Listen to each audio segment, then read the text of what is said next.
Y vamos a ver ahora qué rol juega entonces la epigenética en la adaptación y el diseño, que es el tema que me pidió Noemí. Y vamos a volver al ejemplo que ella presentó acerca de los peces ciegos de cueva. ¿Se acuerdan en México?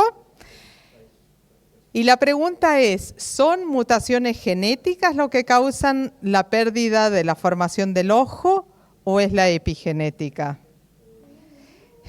Y para eso entonces lo que hicieron fue tomar distintos peces de estos, aparearlos y ver qué es lo que pasaba horas después de la fertilización.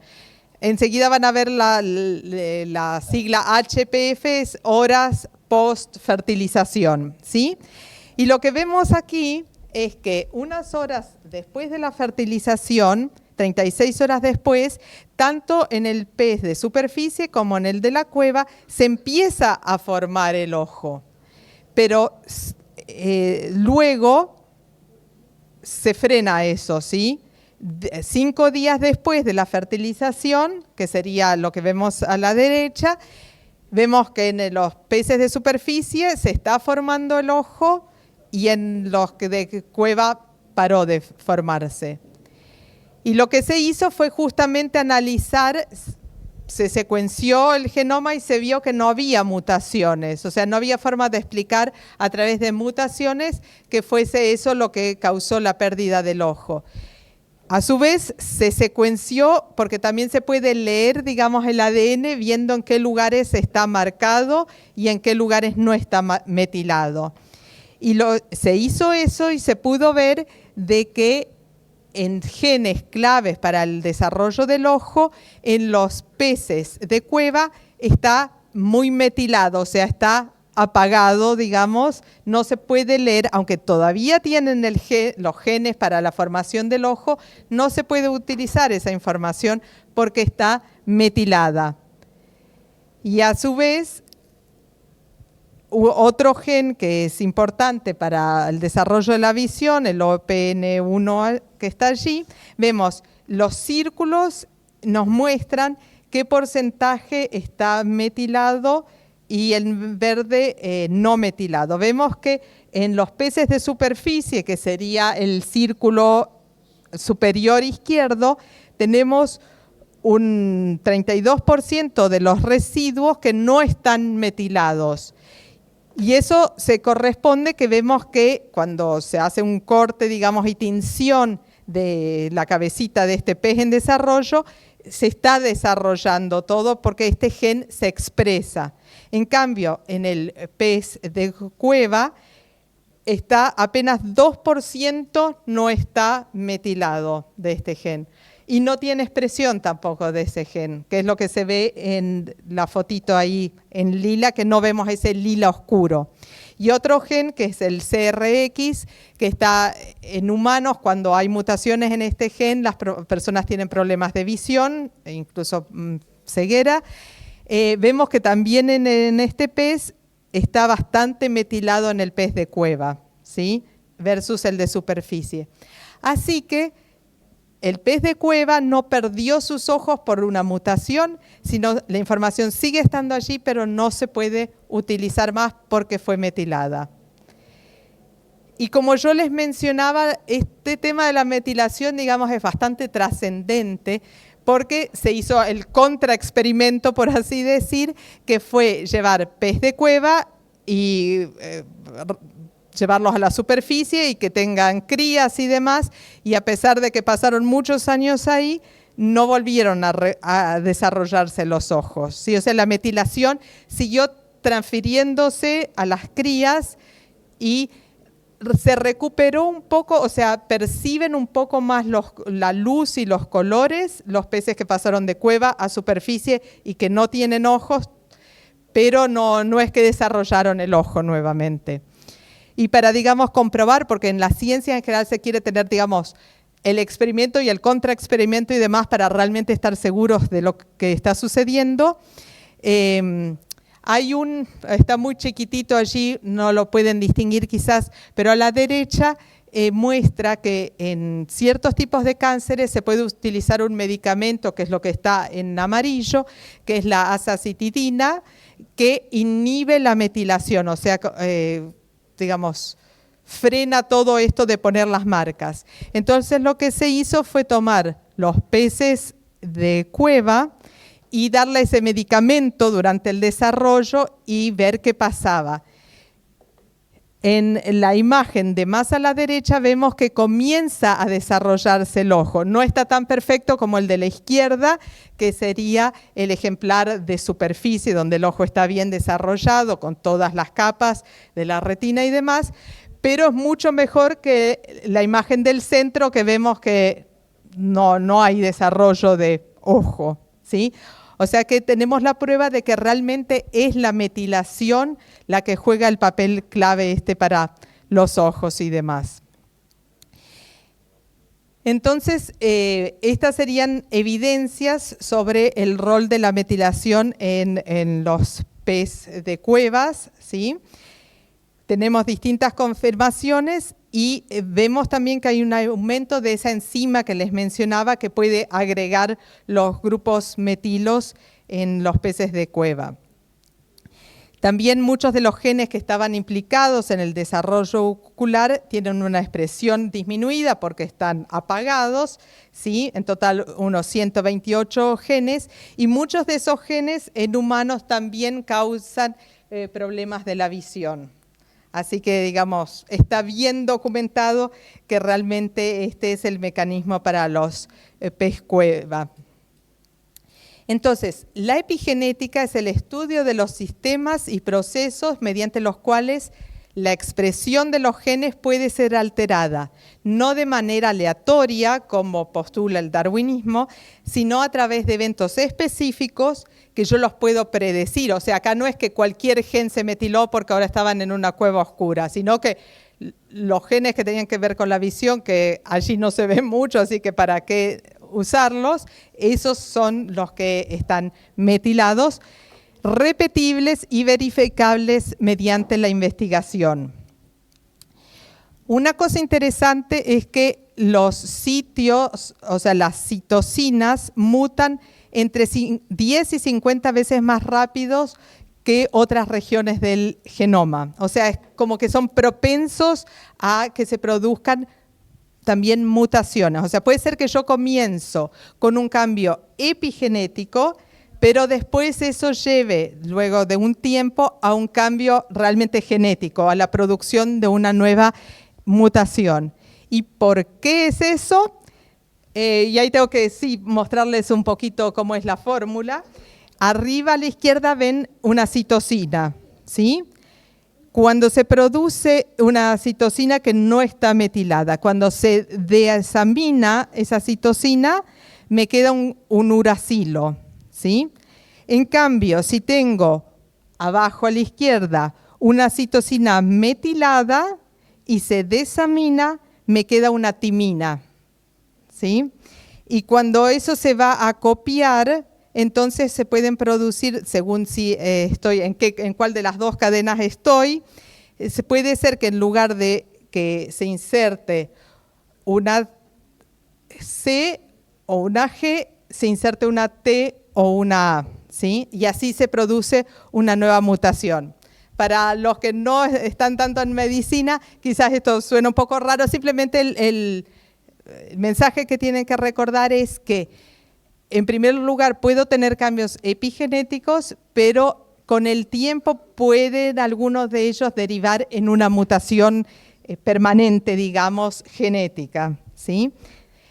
Y sabemos que esto pasa y que conduce a mutaciones de verdad porque en nosotros humanos el 18% de todas las mutaciones de enfermedades hereditarias se deben justamente a que se produjo un error, por así decir, o sea que hubo una citosina metilada que después al ser copiada se copió mal por haber estado metilada y se cambió entonces la base. Y eso es 10 veces más, ocurre 10 veces más de lo que uno esperaría.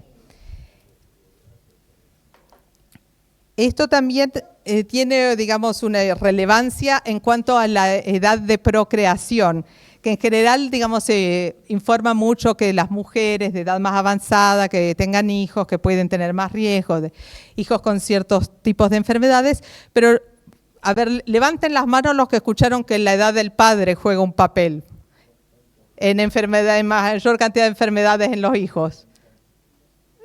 3, 4 de ustedes han escuchado eso. Pero es así, a medida que aumenta la edad del hombre que va a procrear, se van acumulando más mutaciones en sus espermatozoides, justamente, digamos, porque se van produciendo cambios que en el caso de los óvulos, como no se han dividido y permanecen estables todo el tiempo, no pasa. Y por eso el grado de metilación de los, o sea, yo puedo saber qué edad tiene un hombre si tomas esos espermatozoides y mido el grado de metilación, ¿sí? Porque los hombres mayores tienen mayor grado de metilación en sus espermatozoides.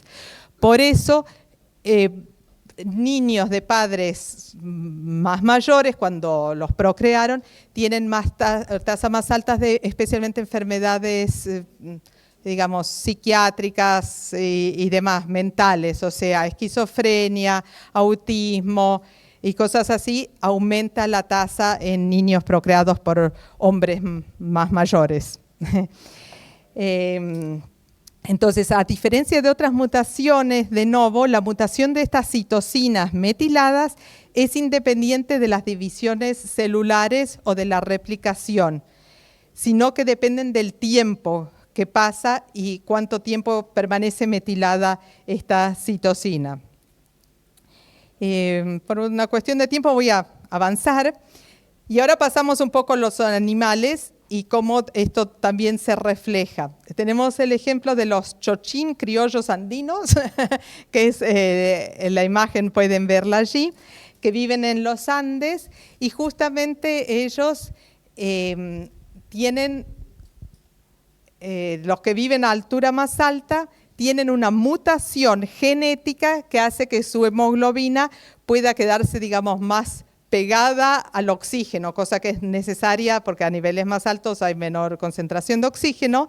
Entonces, ellos tienen una mutación y en poblaciones iguales de esa misma especie, si viven en lugares más bajos, no tanto son portadores de esa mutación. O sea, como que se seleccionó la mutación a mayor altura, pero el origen de la mutación es justamente que primero se produce una metilación de una citosina que después lleva a la creación, digamos, de esta mutación en este lugarcito específico de la hemoglobina que hace que se pueda unir mejor el oxígeno.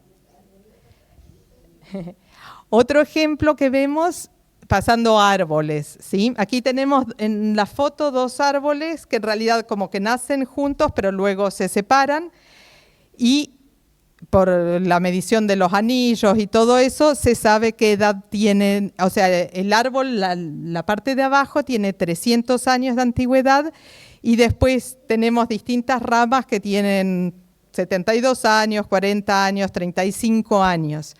Y lo que se hizo es también medir, comparar lo que llamamos epigenomas, o sea, cómo es la metilación en distintas partes de este árbol. Y entonces con eso se puede calcular que la tasa de epimutaciones es 10.000 a 100.000 veces más rápida que la tasa de mutación genética. Por eso, digamos, perdón si ahora es todo un tema nuevo y usted dice, ¿para qué tengo que escuchar esto? Bueno, porque para muchos procesos de cambios y demás en la naturaleza, la epigenética juega un papel mucho más importante y es más rápida, digamos, que la genética, porque ahí vemos una tasa de 10.000 a 100.000 veces mayor epimutaciones que las mutaciones genéticas. Y respecto al grado de metilación en distintos seres vivos, hace poco se publicó un estudio donde se analizaron cuán marcados están todos los genomas, o el genoma completo, de 580 especies diferentes, desde invertebrados hasta vertebrados grandes, que pueden ver en el gráfico de la izquierda. el grado de metilación, donde mejor lo van a distinguir es cuando comienza arriba a la izquierda, digamos, ¿sí? En los invertebrados ven que las columnitas están más bajitas, ¿sí? Y luego van aumentando. Igual no hay una relación directa, o sea, no siempre el tamaño del genoma o la complejidad me dice automáticamente cuán metilado o no está todo el genoma, pero sí se ve que hay dos transiciones principales en este eje de los 580 diferentes especies, y una es entre vertebrados e invertebrados, o sea, los invertebrados tienen menos metilación, y luego otra vez entre anfibios y reptiles. Hay otra vez que se modifica un poco este grado de metilación. Y ahora volvemos a los pinzones de Darwin. Porque en realidad tienen ese nombre, pero bueno, porque él recogió muestras inicialmente de estos pajaritos. Pero el nombre pinzones de Darwin se lo pusieron 54 años después que Darwin se había muerto, ¿sí? A raíz de esta pareja que pasó muchos años allí en las islas estudiando y demás. Y lo que se hizo recientemente es tomar 5 de estas especies diferentes de los pinzones de los Galápagos y se secuenció todo el genoma para ver cuántas mutaciones tienen, cuántas mutaciones, digamos, de diferencia, comparando el de más arriba con el segundo, con el tercero, con el cuarto, el quinto, etcétera, y también cuántas epimutaciones, o sea, cuántas modificaciones en la metilación tienen. Y esto es lo que publicaron, que quizás no alcanzan a leer, pero hay numeritos rojos y numeritos azules. Voy a ver si lo puedo agrandar un segundito. ¿Se ve? Se ve bien. Bueno, entonces lo dejo así porque me parece que se va a complicar. Lo que vemos es que los numeritos rojos ven que a medida que más se distancian, más se diferencian las especies, aumenta, paso de 84 a 161, a 606, a 1062. Y los numeritos azules, esas son las epimutaciones, el número de cambios entre las especies de las cosas epigenéticas. Y los numeritos azules son los cambios genéticos, las mutaciones, y en realidad no las puntuales, como explicó Noemí, sino las más grandes, ¿sí? Que un pedazo entero está duplicado o falta. Y vemos que hay cambios, sí, pero no sigue una distribución lógica por la distancia o la diferencia entre las 5 especies. O sea, es como más aleatorio. Y las epimutaciones sí son las que van mostrando cuán distanciados están entre ellos, digamos, por las distintas características que tienen. La conclusión de estos científicos fue que las 5 especies investigadas, las epimutaciones, fueron más comunes que las mutaciones genéticas. Las epimutaciones aumentan de forma constante con la distancia filogenética, mientras que el número de grandes duplicaciones o de lesiones no lo hizo. Y entonces esto sugiere que los cambios epigenéticos son distintos y podrían causar cambios de manera independiente a los cambios genéticos. Y ahora paso al final de esta descripción de lo que es la epigenética. Ya hablamos de la primera parte y ahora dice la parte final, y luego que estas modificaciones pueden ser heredadas en ese estado alterado, ¿sí? Que ya lo vimos en realidad en el ejemplo de los pez cueva, ¿sí? ¿Y por qué pasa esto? Y para eso tenemos que ver los primeros días del desarrollo embrional. La teoría, digamos, hasta hace 15 años era que cuando ocurre la fertilización se borraba todo, o sea, se quitaban todas estas marcas y después, unos días después, se comenzaban a poner de vuelta las marcas, ¿sí? Lo que es interesante y que no sabemos bien cómo logra distinguirlo la nueva célula, es que, por ejemplo, el borrado de las marcas paternas ocurre más rápido porque ocurre en forma activa, o sea, vienen enzimas y realmente quitan esas marcas. En los cromosomas heredados de la madre, las enzimas no se meten y se van borrando las marcas maternas simplemente con la división de la celular que va ocurriendo. Por eso demora más tiempo, ¿sí? Pero, contrario a lo que se enseñaba hace 15 años, no se borra todo. Permanecen marcas, ¿sí? Lo que no sabemos todavía es cómo distingue la célula, cuáles tiene que dejar y cuáles tiene que quitar, ¿sí? Y un ejemplo de cómo sabemos que esto se mantiene y que se pueden transferir cosas a las siguientes generaciones fue estudiado con ratas, ¿sí? A estas ratas, y se hizo con machos para evitar, digamos, todo el aspecto, digamos, de transmisión vía el útero y la placenta y demás. A los machos, antes de que los usasen para preñar a una hembra, los pusieron en jaulas y les hacían oler un aroma que es dulce, que es rico. Está en la cereza, un poquito en las manzanas, es un aroma dulzón y rico en realidad. Lo que pasa es que a la rata, cuando le daban de oler eso, al mismo tiempo le aplicaban un shock eléctrico en la patita. Así que ustedes se imaginan que la rata, a la tercera vez de que le pasaba esto, odiaba ese aroma, porque ya sabía, si huelo eso, enseguida voy a tener dolor. ¿Tá? Eso fue todo. Luego utilizaron estos machos para preñar hembras y cuando nacieron las crías, a las crías nunca les aplicaron un shock eléctrico. Y a pesar que no le aplicaban un shock eléctrico, en comparación al grupo control, que habían olido este acetofeno, así se llama este aroma, pero no había recibido el shock, estas crías reaccionaban cuando sentían el aroma, tampoco les gustaba, ¿sí?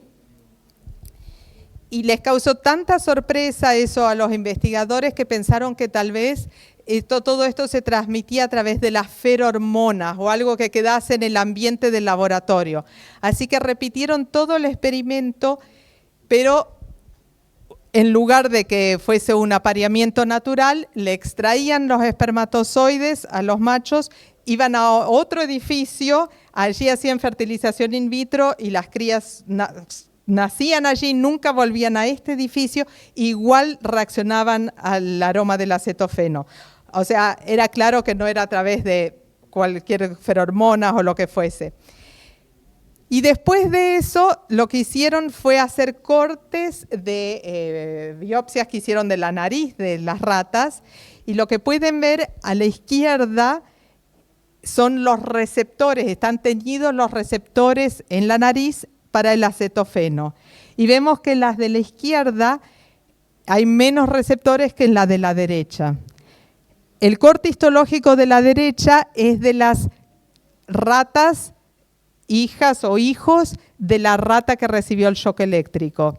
O sea, en los hijos, en los descendientes, el gen que codifica para el receptor del acetofeno está como más activo que en aquellos que no son descendientes de los que no recibieron el shock. Es como un mecanismo protector del cuerpo que es mucho más sensible al acetofeno como para estar en alerta y apenas sienta un poquito de acetofeno salir disparando para que no le dé el shock eléctrico. Lo del shock eléctrico no está codificado, digamos, pero sucedió. Y sucedió, y se sabe porque se analizaron también los espermatozoides de los machos que recibieron el shock eléctrico y los que no recibieron, y se ve que hay un cambio en la cantidad de metilación de este gen receptor para el acetofeno. Ahora, díganme si esto no es misterioso, en el sentido de que cómo traduce el cuerpo, o sea, el mecanismo lo entiende y me parece fascinante, pero cómo traduce el cuerpo que olí algo rico, pero recibí un shock, no me gustó ese olor, entonces ahora en el espermatozoide tengo que marcar en este lugar que se produzca más receptor, ¿no? O sea, realmente Dios tiene grandes secretos y yo creo que tenemos muchos secretos todavía que no conocemos y que tenemos que descubrir, ¿sí? Y que Dios nos los va a revelar en el cielo. Ahora vamos a un ejemplo positivo de todo esto y hacemos una pausa. Así ustedes recuperan la concentración otra vez. ¿Alguien sabe quién es este señor? Todos se veían iguales en el siglo pasado o el antepasado. Este es el doctor Pavlov, que trabajaba en Rusia. Y todos conocemos al doctor Pavlov por el famoso experimento del perro, la campana y el salivar. Lo que prácticamente nadie sabe es que en el mismo artículo científico que publicó en el año 1923 en la revista Science, que ahí tienen la foto, porque yo, para no contar cualquier cosa aquí, fui un día a la biblioteca y busqué el original impreso y me leí todo el artículo y le saqué una foto para estar segura. En el mismo artículo, él publica otro experimento que hizo, que para mí es mucho más interesante que el del perro. No sé por qué el del perro es conocido y el otro no. En el experimento que él hizo, lo hizo también con ratitas. Él no describe exactamente todos los detalles de cómo lo hizo, pero aparentemente él ponía una ratita en la jaula y en algún lugar de la jaula había escondido comida. Y también tocaba una campana para que la ratita supiese que tenía que salir a investigar en qué lugar estaba escondida la comida. Y la ratita al comienzo no entendía nada. Y la tenía que entrenar 300 veces, ponerla en la jaula, tocar la campanita, hasta que la vez 301 la ratita se daba cuenta, sonó la campana, tengo que salir a buscar dónde está la comida escondida. Bueno, al final lo había aprendido. Cuando las ratitas aprendieron esto, las aparió y tuvieron sus crías. Y yo hubiese esperado que la cría también necesitaba 300 entrenamientos para aprender la relación entre campanita y queso. Pues no, solo necesitaban 100 entrenamientos. Y la siguiente generación solo necesitó 30 entrenamientos y la cuarta solo 10 entrenamientos. ¿No es eso increíble? A mí me dejó atónita cuando lo leí por primera vez. Es verdad, fue un experimento realizado hace 100 años, quizás con otro tipo de requerimientos de los que tendríamos hoy en día. Sería súper interesante que alguien lo repita hoy en día, a ver qué pasa. Pero, digamos, eso fue lo que él publicó, en el mismo artículo que el otro que todo el mundo acepta. Así que se los dejo para que piensen. Y tenemos muchos otros ejemplos de cómo... A ver, ahí funcionó. Aquí quería hacerlo. Tenemos muchos otros ejemplos, y no solo de la mujer, sino también del hombre, como mencioné anteriormente, que distintas cosas que van pasando a lo largo de nuestra vida pueden actuar a través de la metilación o la modificación de las histonas, y aquí ven cuál es la exposición que sufrió la persona, etcétera, y qué tejido está afectado y con qué enfermedad está relacionada, y aquí tienen referencias para leer si quieren. Yo traté de poner en todos los slides cuál es mi fuente o el paper, sí. No tuve tiempo de hacerlo todo prolijito como me gusta a mí, perdón, pero no me alcanzó el tiempo, pero tienen la referencia.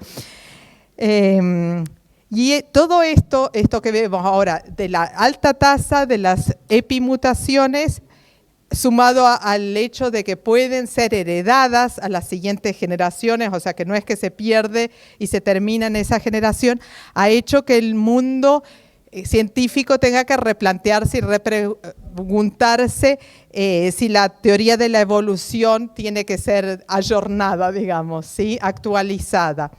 Esto fue un artículo que se publicó con un autor a favor de ayornar la teoría y otro que argumentaba que no. Y aquí tienen, digamos, resumido en forma gráfica lo que sería la teoría de Darwin, que planteaba la selección natural, por ende una adaptación que llevaba a la evolución, pero a la luz de los nuevos descubrimientos epigenéticos, digamos que surge la teoría neodarwinista que intenta incorporar estos conocimientos y también a través de las epimutaciones y la epigenética, bueno, comienza también un neolamarquismo, por así decirlo, ¿sí? Para que tengan una idea, digamos, de qué es lo que está sucediendo en el mundo científico en este momento. El modelo clásico, los cambios en la expresión génica están vinculados a la especiación, se deben principalmente a mutaciones genéticas en regiones reguladoras del ADN. Pero vemos que no es lo que pasa en general y que en realidad la epigenética es un elemento que explica y sí, muestra que hay mucho más por detrás. La generación de variación fenotípica, o sea, lo que se ve mediante mecanismos genéticos y la selección natural de los fenotipos, más apta constituye el principio central de la teoría neodarwiniana predominante de la evolución. Anteriormente, la variación genética se consideraba el único tipo de variación capaz de producir una respuesta evolutiva. Sin embargo, la diversidad fenotípica también puede surgir de la producción de variantes epigenéticas a partir del mismo genoma, ya sea a través de la estocasticidad del desarrollo o de la inducción ambiental. Y ahora les voy a mostrar, tenía muchos más slides, pero por cuestión de tiempo los tuve que dejar afuera. Hay todo un tema que son los fenotipos que pueden estar inducidos por cambios climáticos, químicos, de alimentación, etcétera. Les voy a mostrar un ejemplo ahora, ¿sí? De este, no es lombriz, ¿qué es? No sé, de este animalito, de esta oruga, ahí está, de esta oruga, y cómo pueden ver cómo, según en qué tipo de árbol está viviendo la oruga, no es que cambia de un día para el otro, sino que sí, se van acomodando al tipo de árbol en que viven y apenas se las reconoce. Están las dos verticales, ¿las ven a las dos? ¿Sí? Bueno, y lo que hicieron fue en un laboratorio tratar de identificar a qué se debe este cambio en la coloración de la oruga. Y para eso tenían como arbolitos artificiales de distintos colores, desde el blanco hasta el negro. Y no es la dieta lo que produce la modificación de la coloración de la oruga, ¿sí? Sino que estas orugas de polilla moteada, así se llaman, pueden cambiar su color para imitar las ramas donde viven, y es un cambio gradual inducido por la percepción visual del color de la rama. Increíble, o sea, yo hubiese tendido a decir es la química, es qué sé yo, algo que está en el árbol, que no, es lo que ve, hace que se cambie algo para la producción del pigmento de esta oruga. Increíble. Y es detectado no por los ojos, esta parte visual, sino a través de la piel. ¿Sí? Bueno, esto es un ejemplo de cómo el del polifenismo, o sea, cómo el color, en este caso del arbolito, puede cambiar. Ahí tenemos otro ejemplo estacional, el zorro del Ártico, que lo ven en verano y en invierno cómo puede cambiar completamente el color de su pelaje para, digamos, estar más acorde a su ambiente en ese momento. También la densidad, o sea, cuántos especímenes están viviendo juntos, puede llevar a cambios en lo exterior. En este caso, en la langosta migratoria, tenemos las que son más gregarias, que viven muchas juntas, y las que viven más solitarias, ¿sí? Las solitarias son las verdes y las gregarias son las marroncitas. Y lo interesante entonces es que tenemos primero una percepción de cuán, digamos, apretujadas o cuántas son. Eso es lo primero, ¿sí? A través del olfato, de la visión, de lo táctil. Eso lleva a cambios en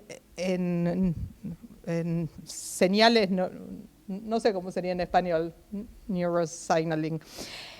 Eso a su vez lleva a modificaciones epigenéticas que llevan a cambios en la expresión de los genes, a su vez a la producción de hormonas, que en un primer momento, en cuestión de horas, va a llevar a cambios en el comportamiento. Digamos, a las que les gustan vivir todas juntas y moverse juntas, ¿sí? Ahora modifican su comportamiento para hacer eso. El color no lo cambian así en cuestión de horas o de días, sino que lleva toda una vida, digamos, que se modifique el color exterior de ellas. Y después de 2 o 3 generaciones se producen cambios en los músculos y en el esqueleto de estas langostas.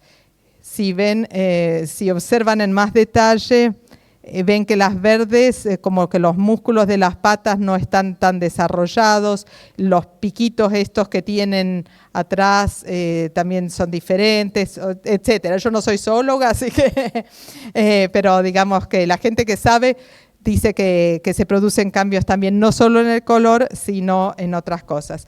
Y esto se debe a que aproximadamente 90 genes pero tienen una metilación diferente entre las que son solitarias y las que son gregarias.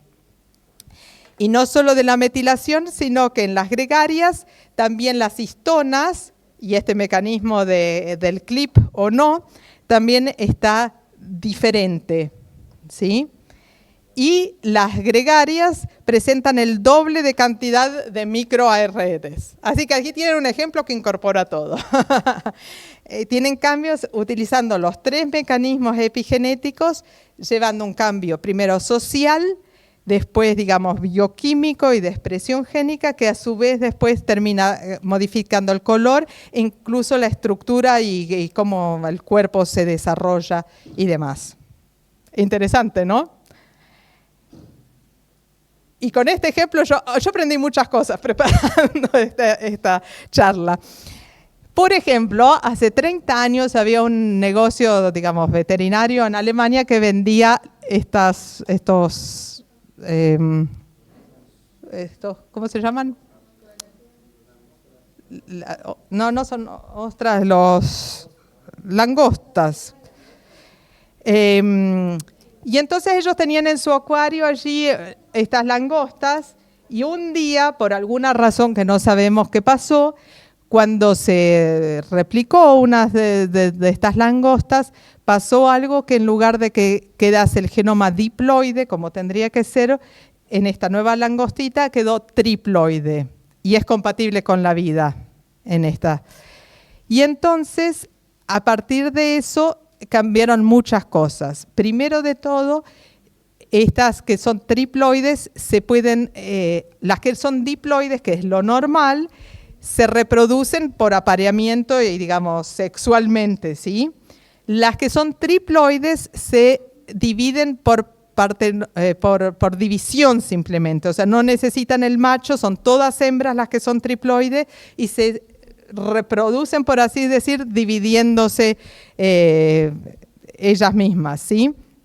Cangrejo, este era el nombre que no me acordaba. El cangrejo de río se originó hace 30 años en este negocio que vendía animales de distintos tipos.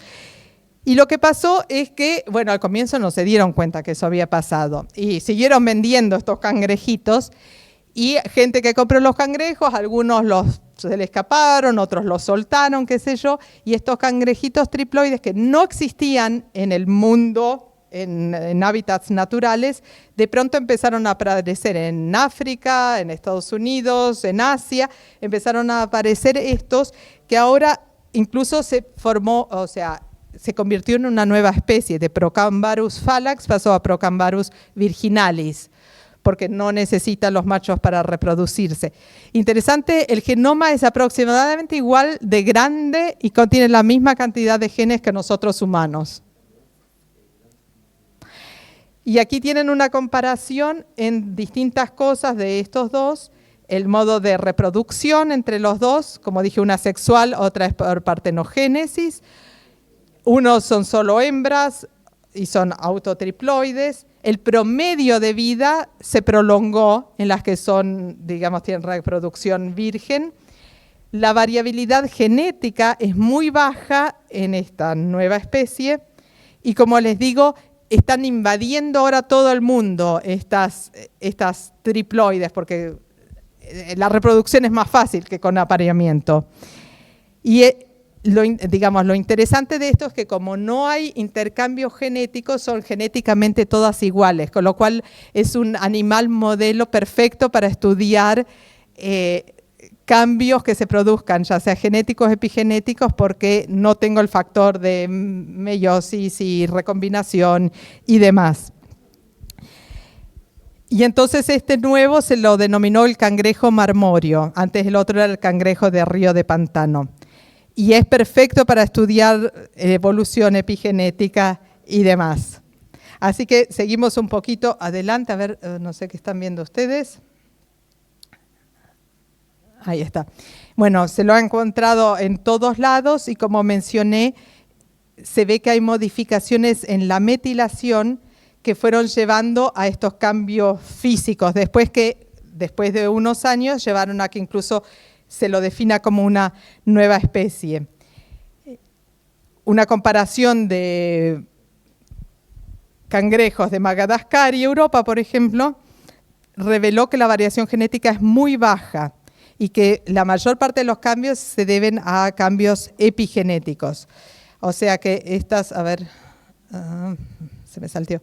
Aquí, estas diferencias fenotípicas estuvieron asociadas con diferencias de metilación del ADN de numerosos genes, particularmente prominentes en el hepatopáncreas, el principal órgano metabólico del cangrejo. Y, por ejemplo, si se trata de reproducir esto en el laboratorio, porque lo que llamó la atención es cómo este cangrejo se aclimatizó, por así decir, a lagos en distintas partes del mundo con temperaturas muy diferentes, con pHs diferentes del agua y demás. O sea, tiene que haber una adaptación muy grande para que sobreviva y se pueda seguir reproduciendo en hábitats muy diferentes. Cosa que trataron de reproducir en un laboratorio y ven que, por ejemplo, modificando de 10 a 20 grados la temperatura, después de 6 meses había el cambio de metilación en 360 genes, simplemente en una generación por cambio de la temperatura. Para que tengan una idea, digamos, de lo rápido y de lo... que pueden reaccionar todos estos mecanismos. Con una mutación genética jamás se podría haber el cangrejo adaptado tan rápidamente a distintos hábitats y demás. Voy a saltear algunas cosas, les iba a contar de las abejas, pero bueno, creo que ustedes saben bastante de las abejas. Otro ejemplo que me pareció muy interesante es la domesticación del zorro y qué es lo que sucede. Y esto es algo que un programa que empezó en los años 50 en Rusia, en Siberia. Allí un investigador se fue a las granjas, digamos, que criaban en esa época zorros para tener pieles, para hacer tapados de piel y demás. Y él se le ocurrió tratar de seleccionar los zorros para obtener zorros que fuesen más dóciles y que no fuesen tan agresivos, que, digamos, tuviesen mejor relación con los seres humanos y demás. En las fotos superiores pueden ver distintas fotos de estos zorros que, digamos, en general no se acercan a los humanos, no son muy sociables y demás. Y entonces lo que ellos hicieron fue, hacían como cada mes un test a los zorros para identificar qué zorros de todos los que había eran los más dóciles. Y tomaban esos que eran más dóciles y los apareaban entre sí y apareaban otros que no eran tan dóciles entre sí. Y así fueron haciendo muchos apareamientos y demás. El investigador principal o que inició todo, Belyayev, ya falleció, pero su ayudante, la doctora Trut, todavía vive y sigue haciendo todo esto.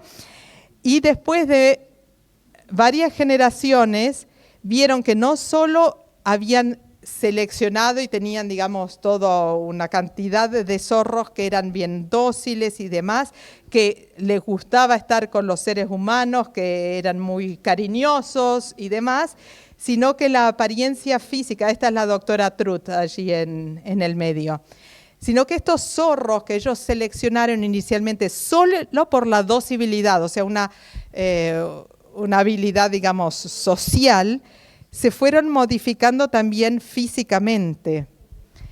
Y se modificó, por ejemplo, los hocicos, a ver si se alcanza a distinguir. Los hocicos que antes eran bastante puntiagudos y demás se volvieron más chatos. La cola, en lugar de tenerla colgada como un zorro, la levantan y la enrollan un poquito como los perros, ¿sí? El pelaje ya no son de un solo color, que originalmente eran el zorro gris, sino que, a ver si alguno de los que están aquí, ven que tiene también distinto colorido de pelaje y demás. O sea que la selección por una cosa social llevó a un cambio también en lo físico. Y estos zorritos seleccionados después de varias generaciones se parecen mucho a los perros hoy en día. Por eso hablan de la domesticación del zorro plateado. A ver, que quiero mostrarles aquí. Entonces, para que tengan una idea, en cada generación menos del 20% de los zorros se los seleccionaba porque eran los dos más dóciles. Durante más de 40 años se aparearon 10.500 animales y nacieron 50.000 crías, para que tengan una idea de la envergadura de este estudio. Y los cambios no fueron solo de comportamiento, sino que más ganas de interactuar con los humanos y demás, sino que las orejas, en lugar de estar paradas, ahora son caídas, tienen otra forma del cráneo, tienen coloraciones moteadas, colas enrolladas y menor miedo a los humanos.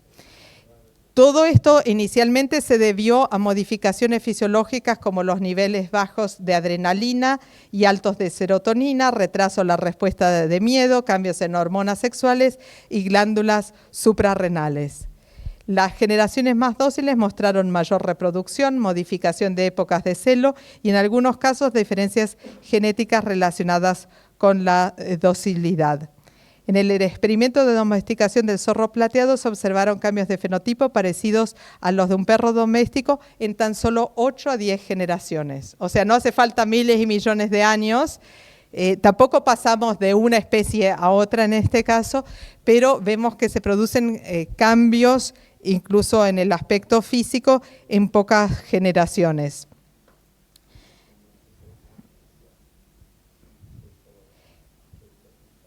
Voy a ver cuánto. Sí, se me termina el tiempo.